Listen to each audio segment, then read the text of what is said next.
ای مؤمنانو، ستاسو لپاره دا روانه ده چې د زور له لارې ځان د ښځو وارثان جوړ کړئ، او نه دا روا ده چې هغوی وربړوئ او د هغه مهر د یوې برخې د وهلو هڅه وکړئ چې تاسې هغو ته ورکړی هو، که هغوی د کوم ښکاره ناکاره چلند کوونکي وي، نو بیا تاسې ارومرو د هغو د تنګولو حق لرئ.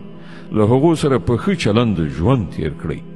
که ستاسې هغوی نه خوښیږي، نو کیدای شي چې تاسې به یو شی نه خوښیږي، خو الله به په هغه کې ډېرې ښېګڼې ایښي وي. او که تاسې د یوې ښځې پر ځای د بلې ښځې راوستلو اراده وکړئ، نو که تاسې هغې ته په پنډونو مال هم ورکړی وي، له هغه نه بیرته هیڅ شی مه اخلئ.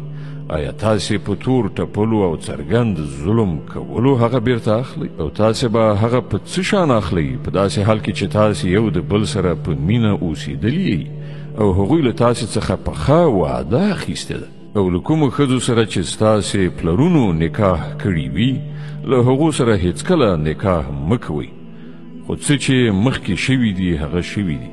په حقیقت کې دا یو د شرم کار دی، ناوړه دی او بد چلند دی.